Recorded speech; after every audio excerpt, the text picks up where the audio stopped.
Is there anything that makes you mad just by thinking about it? WotC, and I said I was not going to talk about WotC. Did you just say WotC? Yeah. Do you not like the term WotC instead of wizards? No. No. Well, I go back to saying wizards instead of WotC. That is new ick unlocked. That is absolutely disgusting. Don't ever. That's like saying ruffle, cutter, or whatever it was in real life. No, it's not. Like, stop it. No, it's not. Just stop it. Right, okay, I'll go back to saying wizards. I don't think WotC's that bad, though. Don't say it. Yeah, but they're pretty bad, not gonna lie. I've got a lot of emails of people saying, like, oh, do you want to talk with UGL? No, I don't. And it just keeps getting worse. Mm-hmm. It just keeps getting worse. No, thanks. And everyone's talking about it anyway. That's the thing. Why would we talk about it when everybody else? Go watch another video. There's literally every single... I'm not talking about it because it'll get us channel. both unreasonably angry for no reason. So yeah. I'm not going to do that. Yeah, it's pretty much every single other channel that does anything to do with role-playing games that already covered it. Yeah, so I don't really want to, and it's already enough of a disaster. Maybe might do something at the end. We are working on stuff that's kind of related to it anyway, but like that's for another video for another time whenever more stuff actually gets done. So like, let's just jump into this, will we? So that guy, I mean, that's over-encompassing. Yeah, the concept of quantum ogre being a thing at all that people complain about. X cards. No, I don't want to talk about it. I already talked about X cards enough. No more. Can I just go a couple of weeks without having to bring this sort of stuff up? The notion that dice can be unbalanced. Why? What do they mean? Like the actual weight of them, or do they mean the? I think it's the weight. Are they on about the idea of like the stats attached to them? I don't know. People who think they're being railroaded moaning about being railroaded when they're really not. Surprisingly more often than more what you think. often than not, yeah. People who make characters that don't fit into the campaign, setting, or group in the first place, but demand you bend everything so their outliers will fit in. I mean, I've done that a few times when I played Baz in North FC. Nobody's playing and he's here. Yeah. Like, I was having fun, guys, okay? I didn't even feel bad at the time. People who adamantly speak against Session Zero. I see the pros and cons to it. Honestly, Session Zero, I think it's a fine concept, but the Grognards hate the idea of Session Zero. I'm okay with. I think the best way to go about it is instead of a Session Zero, literally just have make a generic intro quest. Yeah. And see if everything works out. Meet up in a tavern. Yeah, meet up in a tavern, do a really simple, straightforward quest. Yeah. Nothing overarching. Just a fetch quest. Yeah, even. Something, and then the following session, then you can actually jump into the genuine campaign of what is really in store. It's more just like, this is kind of the tone of the game that I want to go for. This is what I'm really going for. And honestly, just if your DM says, okay, can you get, this is kind of what I've got in mind, would you guys be interested in that? Kind of just listen to them. Yeah. I think that's the problem with the Session Zero. I think Grognards are against the idea of any change whatsoever, and they consider any new ideas as absolute heresy. Yeah, well, it is. It's boomer mentality to a certain extent, even if sometimes they kind of do make sense. But I get the hatred for Session Zeros, but I think they're more useful than not, especially with people. If you don't know anyone, if it's a new new group completely, Session Zero fine. You'll be able to get a. But if it's people that you know, don't bother. You know. Player versus GM mentality. I've spoken about that enough. Don't want to talk about it. Players who point out things that may be references and undermine your creativity by pointing out similar things in obscure media. Well, it might be. Is that what you're going for? Because I got that once with. I think it was Nick. We were playing Game of the Philosophy Meeting, and it really reminded me of one of the Artemis Fowl books, The Time Paradox. If any of you guys have played Game of the Philosophy Meeting, you'll know it turns out that actually is officially in it. So he wasn't referencing it at all. But I was like, here's that. And I was wondering, I was like, wait, does the rules apply? Because time travel gets weird. Yeah. You know what I mean? So anyway, yeah. People who think humorous role-playing is always bad. People who think humorous role-playing is never bad. Okay, I may fall into one of those categories, alright? Setting deaf characters and players. Tone-deaf characters and players. Okay, I get it. People without an idea of what they're talking about, trying to define and debate concepts such as what constitutes high or low fantasy. Literally this channel. Be me, high fantasy. Be me, high fantasy.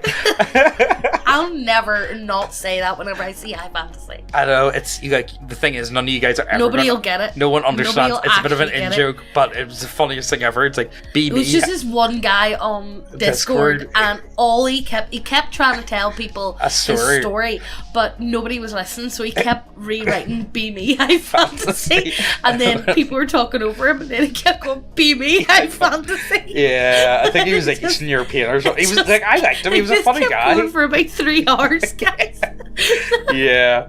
People in a medium, which should encourage creativity, bringing down everything original because OC scares them, and they automatically veto it as special snowflake territory. You can see that. Yeah, some people go a bit overboard with it. Yeah. It's a fine line, though. Sometimes, like, let's be serious, though.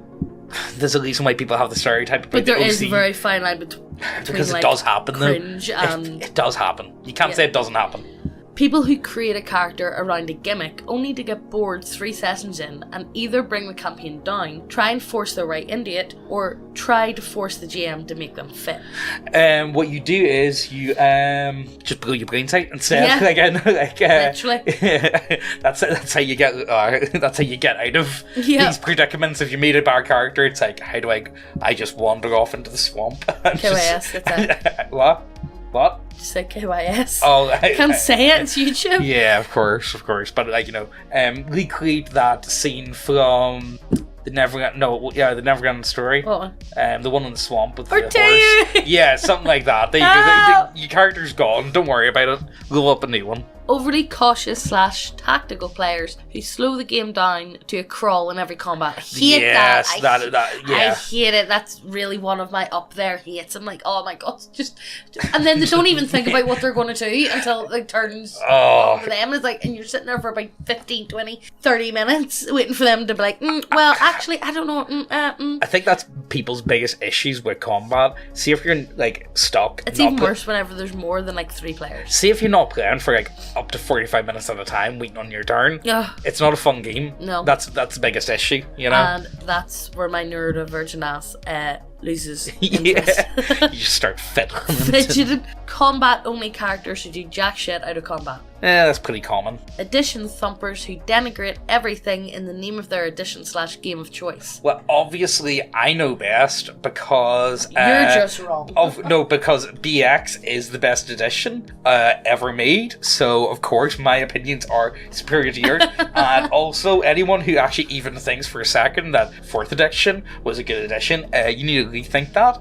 Also, 3.5 is a horror. You guys get what I'm going with this. And you know the best thing about it is there's going to be a lot of people with 5e now going to be things were so much better when it was 5e now. Yeah. See, there's one D&D. No, we've got new age Grognards now who comes up. It's kind of funny now when you think about it.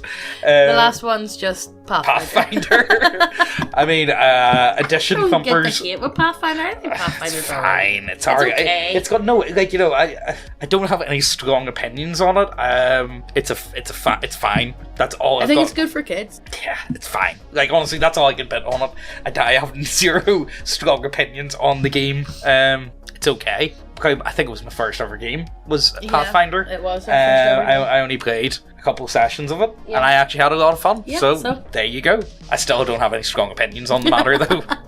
So, I don't know if you know this, but we've got a website with lots of models. And whenever I say lots of models, I mean lots of models. We've got models for any setting that you can think of. With humans with biddies, animals that shouldn't have biddies but do have biddies, dwarves and elves with biddies. Look, we've got a lot of smut models. But it doesn't stop there. We really do have models for anything and everything. And to be honest, they look so good. Chef's kiss, so good. But it's not all smut for all you good Christian Minecraft server players. We've got you covered. And we even got the weebs covered too, which is unusual for this channel because we don't like weebs. The weebs aren't that bad, okay? They're just fun to laugh at.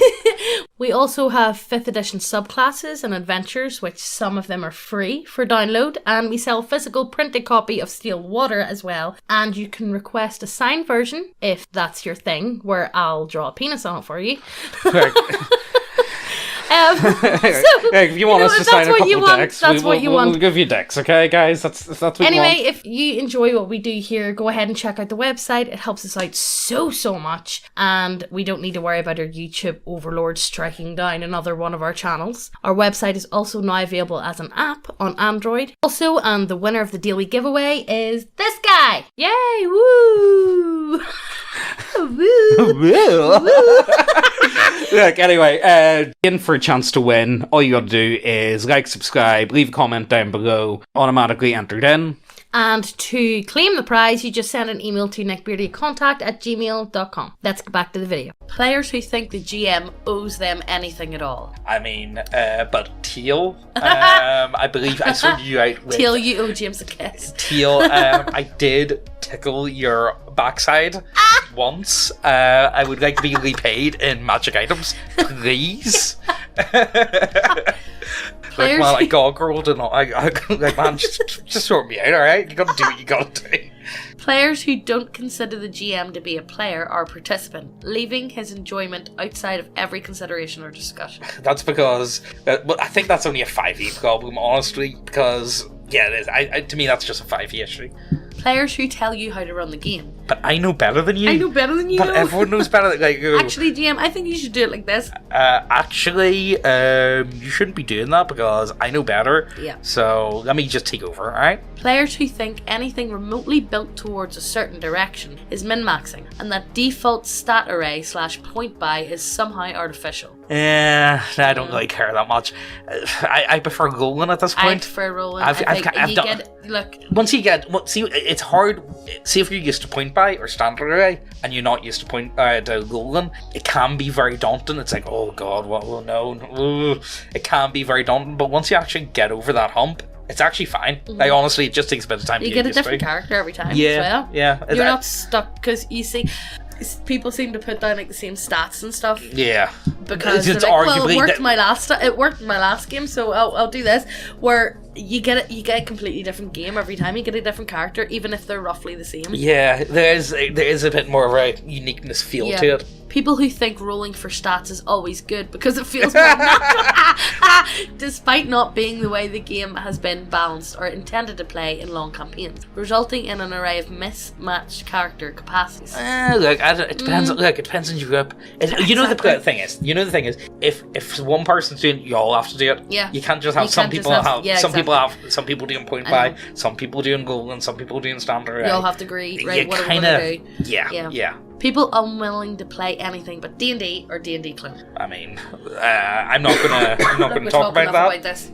People who call anyone who plays out their character in ways they don't like that guy, despite often being the one who's unaffected by metagame knowledge. I mean, stop looking at me like that, Megan, okay? Right? Just here. People who shit. Can I say shit? Yeah, we're 10 minutes into the video at this point. People who shit on neutral/evil characters for being neutral/evil are having shown coldness in their characters, but torturing and murdering humanoids and humanoid monsters is a-okay because it's heroic. Exactly, guys. Incredibly heroic. I don't know, like... Because they bad, we good. Yeah, exactly. Everyone knows they are... They bad, we good. Do you not see that they are clearly the baddies? And we are... you know what? It's kind of amazing. It's kind of amazing how every war in human history, the good guys have always won every single time. It's weird that, isn't it? It's amazing that, actually. People who use alignment to justify their actions instead of the other way around. Actually, I don't like alignment. Alignment's like I'm not in the mood to talk about alignment. It feels like such a.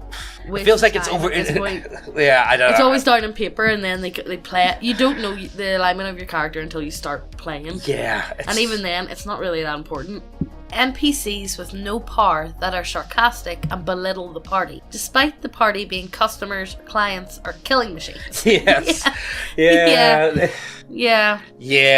I don't know, man. I'm kind of over the whole snarky NPC. I get it. I get it. The DM wants a way to be snarky and mean to the players from time to time. But because, like, sometimes I think it's just the DM or the GM just getting passive aggressive little bit. Yeah, tends to be the cause. Yeah. Idiot players with smart characters that bitch when you don't immediately go with every stupid idea they have, even though I'm smarter than you.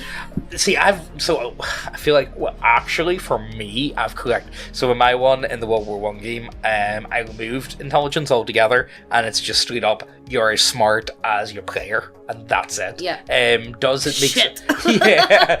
But does it make sense? Would your character ever came across this form of information before? Would they know what to do with it? Do you know what I mean? Yeah. Would it make sense for your character? If not, I'm sure there'll be someone back at your command that will be able to help you in that predicament.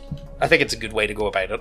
Grognards who won't play anything but their pet system. Grognards who play other games only as a way to attempt to recruit players for their pet system. ERP players in non-ERP games who think literally everything else is fine as long as they fade to black before actual sex happens. I think we've done multiple videos on that. Reoccurring joke NPCs the GM tries to shoehorn in. It depends on that, it depends on that. Honestly, it depends on if the joke's funny. Sometimes if it's macaroni, that's hilarious.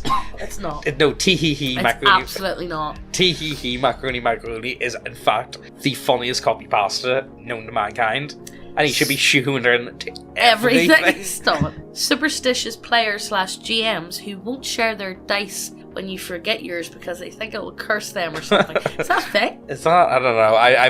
I don't. I've actually got dedicated dice where I would just hand people them because I like to. I've got my own dice. Okay, these are my dice. I've got extra dice. You guys can use my extra dice. Yeah. Does that make sense? Yeah. Like these are my dice. But I'll give you these other ones that I'm not really that keen on. Like I'm not the only one, guys. Okay, you know, I'm bringing extra dice. It's better. It's like it's not just like don't touch mine. Like I've got extra dice specifically. It's like if someone else needs it, you know, why not? I've already got them there. You know, what's the issue? Players with a martyr complex. But I'm better than you. PCs with a martyr complex. But I'm better than you. Players who want to be the protagonist of the story rather than work for it. You know, I feel like sometimes... But I'm better than everyone. No, I think, you know, the biggest problem is because I like to take charisma. Yeah. I like to play warlocks. I like to play paladins. Yeah. I like to play those sort of characters. Yeah. So therefore, and rogues. So therefore, I always end up having a high charisma. So then, therefore, it seems to always be me that's landed on you to be able to do the deals and do the talking. Exactly, and then wheeler dealer type. But then I feel like, am I hogging it? Am I know. You know what I mean? And it does feel like that sometimes. Probably, James. You probably are. Well, they seem to be okay with it. Okay. Submissive and weak players who make assertive and strong characters but can't play them. Yeah, I've seen that a few times. Yeah. TG is a Games Workshop. Yeah. Well, actually, you know, we need to do that. What company's worse? I think I might do that with Garbrew. What's worse? Wizards of the Coast or GW? Yeah, do that with Garbrew. He'll have a lot to say on yeah, that. Garbrew will. Age of Sigmar. Age of Sigmar. GMs who get pissy when a player thinks something's GMs who get pissy when a player thinks of something creative beyond his prediction. Yeah, I think that's kind of common. DNPCs. GMs who use NPCs to deliberately insult the PCs without reason. Yeah. Is that not what we... Yeah. Yeah, we just did that one. DMs who pull the innkeeper is actually an incredibly powerful lich when PCs react to already mentioned bullying. I mean, I'm okay with the idea of, like, you know, the barman's actually like a retired fighter or something. He's actually like level 20. Yeah. You know what I mean? He turns out to be fucking jacked. Yeah. GMs who are afraid of letting PCs level up. Yeah, you see, I'm at that point where I am kind of more in favour of leveless systems altogether, and you just kind of have to get good. Yeah. You know what I mean? The idea of balance just... I'm not going to worry about balance. Sandbox camps. It depends on who's running them. Garbu can do it. Garbu can actually do a sandbox. Yeah. Garbu is actually more than capable of doing a sandbox campaign. A lot of people that think they can do sandbox campaigns really cannot do sandbox. Yeah, really just shouldn't bother. Like, I can't. I'm okay with that. I know I'm not able to. People who mistake consequences for railroading. People who actually believe that subtle railroad is not the best and most natural way to make a campaign. Yeah. I honestly, like, we've talked about this. Some people need a shove in the right direction. Yeah, they need to be thrown onto the tracks now and again. But like, you know, like if they don't know the tracks are there, and I've seen good arguments for and against it. Personally, if I'm preparing a session, I like to know kind of what I'm going to be running, because I'm one of those people, like, I'm a bit of a snob when it comes to playing games. If I'm playing in person, I want to have models. I want to have maps down. I want to have, you know, maybe it's because I come from more of a wargaming background. I love models on the table and stuff like that. I don't really enjoy theatre of the mind as much, because also you ask like 21 questions, like, am I engaged for doing this? Can I do that? Can I do that? You know what I mean? Whereas if you can just see it, you can see it. You don't need to ask all these stupid questions. And I think I do the same whenever I'm playing online with Roll20. I like to have everything kind of prepared within reason. You know what I mean? Just so I can like drag and drop stuff out. The maps are set up. You guys get what I'm trying to go for. You know? So I don't think any of these causes unreal anger to me. There's none that absolutely boil my piss. Like, genuinely to the point of I absolutely fucking can't stand it. I feel like 90% of these can be easily worked around if you just have some basic social skills. Yeah, but that's a lot to ask for people who are into tabletop games. You know. That's a big request, I think. Honestly, though, a lot of these could be easily worked around. The only problem that I have at this moment in time is wizards. They're the only thing that actually makes my piss boil in absolute anger. And even then, I kind of feel like, oh no, a huge corporation is doing another stupid idea. Oh no! How could I'm affronted. How could I have expected this to not happen? No. Like, you know, it feels like, what's the point? Like, you knew they were going to do this. Like, come on. It was only a matter of time. But the thing is, they've been hinting at it for ages. Yes. So, like, you know. So we all knew it was coming. It was just waiting for the penny to friggin' drop. The only positive I have about it is, are people going to play some other games? I hope. Do you want to play other games? Like, don't get me wrong, if you and your group are enjoying 5e, play 5e. Guys. Another terms from James. Don't play work. I'm actually playing work tonight, so I am. Yeah, I'm playing it tonight, so Oh, right, okay. Yeah, what do you want? I'm playing Ramen. Well, this will be up after. I'm playing the Scarecrow one shot. I did it before, so I did. Oh, yeah. But it's because I haven't actually prepared anything. I was like, you know what? It's an easy enough one Are shot. You running it? Yeah. I'm running it. So let's see if anyone dies. Last time, no, it was 2 deaths out of a party of 3. 2 dead, 1 survived. So not bad. Yeah. So we'll see how many people die this time around. So I don't know. I think it'll be a bit of fun. I'm looking forward to it. We'll see.